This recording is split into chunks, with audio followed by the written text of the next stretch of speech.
Praise Lord. Welcome to Daily Harvest. దేవుని వాక్యాన్ని చదువుకుందామండి. అపోస్తల కార్యములు 1వ అధ్యాయం 7వ వచనం చదువుకుందాం. కాలములను సమయములను తండ్రి తన స్వాధీనమందు ఉంచుకొని ఉన్నాడు, వాటిని తెలుసుకొనుట మీ పని కాదు. కాలాల్ని సమయాల్ని దేవుడు తన స్వాధీనంలో ఉంచుకున్నాడని దేవుని వాక్యం సెలవిస్తుంది. మనం అనేక సార్లు నాకెందుకు చాలా ఆలస్యం అవుతూ ఉంది, నాకెందుకు ఈ పని ఆలస్యం అవుతూ ఉంది, నాకెందుకు ఉద్యోగంలో ఆలస్యం అవుతుంది, నాకు పలానా పని జరగటంలో ఆలస్యం అవుతుంది అని మనం ఎదురు చూస్తూ ఉంటాము. దేవుడు ఎందుకు ఆలస్యం చేస్తున్నాడు అనేది పక్కన పెట్టి మనమేం చేయాలంటే ఆయనకు మొర్రపెట్టడం, ఆయనకు ప్రార్థన చేయటం, విజ్ఞాపన చేయటం మనం చేయవలసిన పని. ఎందుకంటే కాలాలు సమయాలు తెలుసుకోవటం మన పని కాదని దేవుని వాక్యం సెలవిస్తుంది. నిర్ణయ కాలమున మన జీవితంలో దేవుడు నెరవేర్చేవాడై ఉన్నాడు. అయితే మనమేం చేయాలంటే ఆయన మీద ఆధారపడటం నేర్చుకోవాలి. ఒక్కొక్కసారి చాలా విషయాలు ఆలస్యం అవుతూ ఉంటాయి. దేవుడు మనకి కొన్ని పరీక్షలు పెడుతూ ఉంటాడు, కొన్ని పాఠాలు నేర్పుతూ ఉంటాడు దేవుడు మనకి. ఆ పాఠాలు నేర్చుకోవటం ద్వారా మనం దేవునిలో ఎదగటం, మనుషులతో ఎలా ఉండాలి, లేకపోతే మనుషులతో ఎలా ప్రవర్తించాలి అనే వాటిని దేవుడు మనకు నేర్పుతాడు. మనం నేర్చుకోవడానికి సిద్ధంగా ఉండాలి. ఏదైనా ఒక పని ఆలస్యం అవుతుంది అంటే మనం గుర్తించవలసిన విషయం ఏంటంటే దేవుడు మనకేదో నేర్పుతున్నాడు, దేవుడు మనకేదో నేర్పాలని చూస్తూ ఉన్నాడు. మనము నేర్చుకోవటానికి సిద్ధంగా ఉండాలి, సిద్ధపాటు మనస్సు కలిగి ఉండాలి. దేవుని వాక్యం చదివిస్తుంది కదా. కీర్తనల గ్రంథము 18వ కీర్తన 30 నుండి 32 వచనాల వరకు చదివినట్లయితే, దేవుడు యథార్థవంతుడు, యెహోవా వాక్కు నిర్మలము, తన శరణుజొచ్చు వారికందరికీ ఆయన కేడెము. యెహోవా తప్ప దేవుడేడి? మన దేవుడు తప్ప ఆశ్రయ దుర్గమేది? నాకు బలము ధరింపజేయువాడు ఆయనే, నన్ను యథార్థ మార్గమున నడిపించువాడు ఆయనే అని దేవుని వాక్యం సెలవిస్తూ ఉన్నది. ఆయన మార్గము పరిపూర్ణమైనది, ఆయన యథార్థమైన మార్గములో మనల్ని నడిపిస్తాడు అని దేవుని వాక్యం సెలవిస్తుంది. కనుక ఆయన యందు నమ్మకం ఉంచి, నా దేవుడు నాకు తోడుగా ఉన్నాడు, నా దేవుడు నన్ను యథార్థమైన మార్గములో నడిపిస్తాడు, నాకు విజయం కలుగజేస్తాడు అని మనం నమ్మి దేవుని మీద ఆధారపడాలి. ఆయన మనకు అనేక సార్లు నేర్పిస్తూ ఉంటాడు. మనం చూసినట్లయితే నాకెందుకు ఇలా జరుగుతుంది, నాకెందుకు ఇన్ని కష్టాలు, ఇన్ని నష్టాలు, ఇన్ని శ్రమలు అని అనుకుంటాం. దేవుడు అంటున్నాడు కదా, పగ తీర్చుకోవటం నా పని. రోమీయులకు రాసిన పత్రిక 12వ అధ్యాయం 19వ వచనంలో మనం చూస్తే, ప్రియులారా, మీకు మీరే పగ తీర్చుకొనక దేవుని ఉగ్రతకు చోటీయుడి, పగ తీర్చుట నా పని, నేనే ప్రతిఫలమునిత్తును అని ప్రభువు చెప్పుచున్నాడని వ్రాయబడి ఉన్నది. కాబట్టి నీ శత్రువు ఆకలిగొని ఉంటే అతనికి భోజనం పెట్టుము, దప్పిగొని ఉంటే దాహమిమ్ము, అలాగు చేయుట వలన అతని తల మీద నిప్పులు కుప్పగా పోయుదు. కీడు వలన జయింపబడక మేలు చేత కీడును జయించుము. మనము వాళ్ళందరూ నాకు హాని చేశారు అని అనుకున్నప్పుడు వాళ్ళందరూ నాశనం అయిపోవాలను లోకస్తులు మాట్లాడుతూ ఉంటారు. కానీ దేవుని బిడ్డలమైన మనము అలా మాట్లాడకూడదు. ప్రతి ఒక్కరికి మేలు చేసేవారిగా, ప్రతి ఒక్కరి కొరకు ప్రార్థన చేసేవారిగా, ప్రతి ఒక్కరి విడుదల కొరకు విజ్ఞాపన చేసేవారిగా మనం ఉండాలని దేవుని వాక్యం సెలవిస్తుంది. ఇక్కడ దేవుని వాక్యం సెలవిస్తుంది కదా, పౌలు గారు అంటూ ఉన్నారు, నీ శత్రువు ఆకలిగొని ఉంటే అతనికి భోజనం పెట్టుము, దప్పిగొని ఉంటే దాహమిమ్ము, అలాగు చేయటం వలన నీవు పగ తీర్చుకుంటావు, నీవు అతని తల మీద నిప్పులు కుప్పగా పోస్తావని పౌలు గారు అంటూ ఉన్నారు. కనుక దేవుని ఉద్దేశం ఏమిటి అంటే మనము మంచి చెయ్యాలి అని, చెడు చేసేవారిగా ఉండకూడదు. నీకు కష్టం కలిగినా, నీకు నష్టం కలిగినా, నీకు ఏమైనా ఆలస్యమైనా కానీ నువ్వు ఓర్పు కలిగి ఉండాలి, ఇతరులకు మేలు చేసే వ్యక్తిగా ఉండాలని దేవుని వాక్యం సెలవిస్తూ ఉన్నది.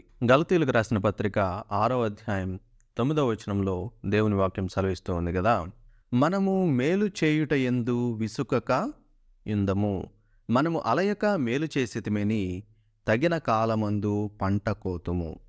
దేవుడు సెలవిస్తున్నాడు కదా, మీరు ఎంత వేచి ఉండాల్సిన పరిస్థితి వచ్చినా, ఆ పరిస్థితులు ఎంత భయంకరంగా ఉన్నా మీరు మాత్రం మేలే చేయాలి, దేవుని బిడ్డలుగానే ఉండాలి, దేవుని మార్గంలోనే నడవాలి. వాళ్ళని వీళ్ళని చూసి మీరు వ్యసన పడేవారిగా, వాళ్ళు అలా ఉన్నారు కదా, వాళ్ళు ఏం మంచి చేస్తున్నారు, వాళ్ళకి మేలే జరుగుతుంది కదా అని మీరు అనుకోకూడదు. దేవుని వాక్యం సెలవిస్తుంది, మీరు అలయక మేలు చేసినట్లయితే తగిన కాలమందు పంట కోసే వ్యక్తులుగా ఉంటారు. ఇంకా ఈ వేచి ఉండే కాలములో, ఈ శ్రమలు పడే కాలంలో, ఈ ఎదురు చూసే కాలంలో దేవుడు ఇంకా మేలు చేయలేదేంటి అనుకునే కాలములో దేవుడు మనల్ని పరీక్షించేవాడై ఉన్నాడని దేవుని వాక్యం సెలవిస్తుంది. కీర్తనల గ్రంథము 66వ కీర్తన 10వ వచనంలో కీర్తనాకారుడు అంటూ ఉన్నాడు కదా, దేవా, నీవు మమ్మను పరిశీలించి ఉన్నావు, వెండిని నిర్మలము చేయు రీతిగా మమ్మును నిర్మలులనుగా చేసి ఉన్నావు. అంటే వెండి ఏ విధంగా నిర్మలంగా మార్చబడుతుందో అగ్ని వలన, మనము కూడా శ్రమల వలన, వేచి ఉండే కాలం వలన, పరీక్షల వలన మనల్ని నిర్మలంగా దేవుడు మారుస్తారని వాగ్దానం చేస్తున్నాడు. అందుకని మనము నిరీక్షణ కలిగి ఉండాలి. వేచి ఉండే కాలంలో దేవునికి ఇంకా దగ్గరగా ఉండాలి. కాలములు, సమయములు ఆయన తన స్వాధీనంలో ఉంచుకున్నాడు కనుక ఎప్పుడు మేలు చేస్తాడు దేవుడు, ఎప్పుడు నాకు సహాయం చేస్తాడు, ఎప్పుడు నాకు విడుదల కలుగజేస్తాడు అని ఇశ్రాయేలీలు సణిగినట్లుగా, గొణిగినట్లుగా మనము మాట్లాడకూడదు. కానీ దేవుని మీద ఆధారపడాలి. దేవుడు నన్ను విడిపిస్తాడు, దేవుడు నన్ను పరీక్షిస్తున్నాడు, దేవుడు నన్ను పరిశీలిస్తున్నాడు, వెండిని శుద్ధపరిచినట్లుగా దేవుడు నన్ను మార్చేవాడై ఉన్నాడు, శుద్ధీకరించేవాడై ఉన్నాడు. నేను ఆయనకు తగినట్లుగా, ఆయనకు తగిన బిడ్డగా ఎలా మారాలో అలా దేవుడు నన్ను మారుస్తున్నాడు అని మనము గమనించే వారమై ఉండాలి. ఇంకా మనం చూసినట్లయితే యోహాను సువార్త 2వ అధ్యాయం 4వ వచనంలో యేసుక్రీస్తు వారు పెండ్లి విందుకు వెళ్ళినప్పుడు అక్కడ ద్రాక్షారసం అయిపోయింది. అప్పుడు ఆయన తల్లి ఆయనకేదో చెప్పాలని చూస్తూ ఉంది. యేసుక్రీస్తు వారు అంటూ ఉన్నారు కదా, అమ్మా, నా సమయం ఇంకను రాలేదు అంటూ ఉన్నారు. ఆయన సమయము వచ్చినప్పుడు ఆయన అద్భుత కార్యాలు చేస్తాడు. ఆయన వెళ్ళింది అద్భుత కార్యం చేయటానికే. ఆయనకు తెలుసు ద్రాక్షారసం అయిపోతుందని, ఆయన అద్భుత కార్యం చేస్తారని ఆయనకు తెలుసు. కానీ ఆయన అంటూ ఉన్నారు కదా, నా సమయము ఇంకను రాలేదు. రోమీయులకు రాసిన పత్రిక 9వ అధ్యాయం 9వ వచనంలో పౌలు గారు అంటూ ఉన్నారు కదా, వాగ్దాన రూపమైన వాక్యం ఇదే, మీదిటికి ఈ సమయమునకు వచ్చెదను, అప్పుడు శారాకు కుమారుడు కలుగును. అంటే దేవుడు వాగ్దానం చేస్తూ ఉన్నాడు, మీదిటికి ఈ కాలమున వచ్చెదను, ఇదే సమయానికి వస్తాను అని దేవుడు అంటూ ఉన్నాడు. అప్పటికి శారా కుమారుణ్ణి కని ఉంటుంది. అంటే ఆ సమయము దేవుడు నిర్ణయించాడు. ఎప్పుడైతే దేవుడు కాలములను, సమయములను తన స్వాధీనములో ఉంచుకున్నాడనే వాక్యాన్ని మనము నమ్ముతామో అప్పుడు దేవుడు నాకు మేలు చేస్తాడు, తగిన కాలమందు దేవుడు నన్ను పరీక్షిస్తున్నాడు, దేవుడు నన్ను సరిచేస్తూ ఉన్నాడు, దేవుడు ఇంకా ఆయనకు దగ్గరగా నన్ను తీసుకొని వెళుతున్నాడు అని మనము గమనించే వారమై ఉండాలి, గుర్తించే వారమై ఉండాలి. దేవుడు ఏం చేస్తున్నాడంటే ఆయనతో అంటుకట్టబడే రీతిగా మనల్ని చేస్తూ ఉన్నాడు. ఇంకా దగ్గరగా, ఆయనకు దగ్గరగా యేసుక్రీస్తు వారు అంటూ ఉన్నారు, ద్రాక్షావల్లిని నేను, తీగలు మీరు.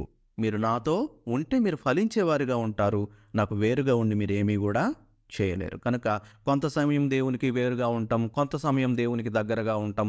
కొంతమంది మేలు కలిగితే దేవుని దగ్గరకు వస్తారు, కొంతమంది మేలు కలిగితే దేవుని దగ్గరకు వస్తారు, దేవుడు అంటారు. కొంతమంది ఏమో శ్రమ కలిగితే దేవుడు సహాయం చేస్తాడేమో అని వస్తారు. కొంతమంది అయితే శ్రమ కలిగినప్పుడు దేవుడు నాకేమి చేయట్లేదని వెళ్ళిపోయేవారుగా ఉంటారు. కొంతమంది అయితే మేలు కలిగితే దేవుణ్ణి మర్చిపోయేవారుగా ఉంటారు. కానీ దేవుడు ఏం కోరుకుంటున్నాడంటే మీకు శ్రమ కలిగినా, మేలు కలిగినా, కష్టం కలిగినా, నష్టం కలిగినా, ఏమి కలిగినా కానీ ద్రాక్షావల్లినైన నాలో మీరు అంటుకట్టబడిన వ్యక్తులుగా ఉండాలని ఆయన కోరుకుంటూ ఉన్నాడు. ఇంకా మనం చూసినట్లయితే దేవుని వాక్యంలో కొరింథీయులకు రాసిన 2వ పత్రిక 6వ అధ్యాయము 2వ వచనంలో చూస్తే, అనుకూల సమయమందు నీ మొర ఆలకించితిని, రక్షణ దినమందు నిన్ను ఆదుకొంటిని అని ఆయన చెప్పుచున్నాడు గదా. అనుకూల సమయములో ఆయన మన మొర ఆలకించే దేవుడై ఉన్నాడు. ఇదే వాక్యం మనకి మరొక చోట కనపడుతూ ఉన్నది. యెషయా గ్రంథము 49వ అధ్యాయం 8వ వచనంలో చూస్తే, యెహోవా ఇలాగ సెలవిచ్చుచున్నాడు, అనుకూల సమయమందు నేను నీ మొర ఆలకించి నీకు ఉత్తరం ఇచ్చితిని, రక్షణ దినమందు నిన్ను ఆదుకొంటిని అని ఆయన మాట్లాడుతూ ఉన్నాడు. కనుక ఇదే వాగ్దానాన్ని పౌలు గారు చెప్తూ ఉన్నారు. అనుకూల సమయంలో ఆయన మన మొర ఆలకిస్తాడు. మనమేమో ఏంటి ప్రభువా ఇంకా నా మొర ఆలకించట్లేదు, ఏంటి ప్రభువా ఇంకా నాకు సహాయం చేయట్లేదు. మరి మనం ఎంత ప్రార్థన చేస్తూ ఉన్నాం? ఏదో నామకార్థంగా ప్రార్థన చేస్తున్నామా? లేకపోతే రోజుకు 1 గంట ప్రార్థన చేసి, 2 గంటలు ప్రార్థన చేసి నేను చాలా ప్రార్థన చేశానులే అని అనుకుంటున్నామా? కొంతమంది భక్తుల జీవితాలను మనము ఆదర్శంగా తీసుకోవాలి. బెన్నిహిన్ గారు చిన్న వయసులో ఉన్నప్పుడు ఆయనకి నత్తుండేది. నత్తుంటే ఆయన్ని అందరూ ఎగతాళి చేస్తూ ఉన్నారు. అందుకని ఆయన ఎక్కడికి బయటికి వెళ్ళటం ఆపేశాడు. బయటికి వెళ్ళేవాడు కాదు. ఆయన ఏం చేసేవాడంటే బయటికి వెళ్ళటం ఆపేసి ఇంట్లోనే ఉన్నాను కదా అని ఎప్పుడూ ప్రార్థన చేస్తూ ఉండేవాడు. గంటలు గంటలు గంటలు గంటలు ప్రార్థన చేస్తూ ఉండేవాడు. అలా ఆయన దేవునితో సహవాసం కలిగి ఉండి, దేవునితో సాన్నిహిత్యం కలిగి ఉండి, దేవుని సన్నిధిలో ప్రార్థన చేయటం, దేవునితో సమయం గడపటం ద్వారా ఆయన ఏం చేశాడంటే గొప్ప శక్తిని, గొప్ప స్వస్థత వరాన్ని, అద్భుత కార్యాలు చేసే శక్తిని దేవుని దగ్గర నుండి పొందుకున్నాడు. మనం కూడా ఏం చేయాలంటే దేవునితో సమయం గడపటం అలవాటు చేసుకోవాలి. దేవుని వాక్యం సెలవిస్తుంది కదా, ఎఫెసీయులకు రాసిన పత్రిక 5వ అధ్యాయం 15వ వచనంలో చూస్తే, దినములు చెడ్డవి గనుక మీరు సమయమును పోనీయక సద్వినియోగము చేసుకొనుచు అజ్ఞానుల వలె కాక జ్ఞానుల వలె నడుచుకొనున్నట్లు జాగ్రత్తగా చూచుకొనుడి. దినములు చెడ్డవిగా ఉంటున్నాయి. మనకి అనేకమైన డిస్ట్రాక్షన్స్ ఉంటూ ఉన్నాయి. ఫోన్ చూడటమో, టీవీ చూడటమో, ఎవరితో మాట్లాడటమో, ఫోన్లో మాట్లాడటమో, చాటింగ్ చేయటమో, ఫ్రెండ్స్, బంధువులు, ఇంకా ఇరుగు పొరుగు వారో అనేక విషయాలు మనల్ని లోకం వైపు లాగాలని చూస్తున్నాయి. అంటే దినములు చెడ్డవిగా ఉన్నాయి. అందుకని దేవుని వాక్యం ఏమి సెలవిస్తుందంటే, మీరు సమయమును పోనీయక సద్వినియోగము చేసుకోండి. దేవునితో సమయాన్ని గడిపే వ్యక్తులుగా మీరు ఉండండి అని దేవుని వాక్యం సెలవిస్తుంది. ఎప్పుడైతే మనం వేచి ఉండాల్సిన పరిస్థితి ఉందో, ఎప్పుడైతే ఎదురు చూడాల్సిన పరిస్థితి ఉందో, ఇంకా ఎప్పుడు అని బాధపడకుండా, ఆలోచించకుండా, దిగులు పడకుండా దేవుని మీద ఆధారపడేవారిగా మనము ఉండాలి. కొలస్సీయులకు రాసిన పత్రిక 4వ అధ్యాయం 5వ వచనంలో కూడా ఇదే వాక్యం మనకు కనపడుతూ ఉన్నది. సమయమును మనము సద్వినియోగం చేసుకోవాలని దేవుని వాక్యం సెలవిస్తూ ఉన్నది. ఇంకా మనం చూసినట్లయితే ఎదురు చూస్తూ దేవుని చేతి క్రింద మీరు ఉండండి. ఆయన ఏం చేస్తాడు? తగిన సమయంలో మనల్ని హెచ్చించేవాడై ఉన్నాడు. కనుక మనం దేవునికి ప్రార్థన చేసుకుందాము. కళ్ళు మూసుకోండి. పరిశుద్ధమైన దేవా, యేసయ్యా, మీకే వందనాలు తండ్రి. ఎప్పుడైతే వేచి ఉండాల్సిన సమయం ఉన్నదో, ఇంకా ఎప్పుడు దేవుడు నాకు సహాయం చేస్తాడు అని మేము అనుకుంటూ ఉన్నామో, అటువంటి పరిస్థితుల్లో ఉన్న ప్రతి బిడ్డతో మీరు మాట్లాడండి తండ్రి. ప్రతి ఒక్కరిని మీరు ముట్టండి, స్వస్థపరచండి, వారి జీవితాల్లో అద్భుత కార్యాలు చేయండి. దేని గురించి అయితే అడుగుతున్నారో దాన్ని పొందుకునే శక్తిని మీరు దయచేయండి. మీతో సమయం గడిపే కృపను వారికి ఇవ్వండి తండ్రి.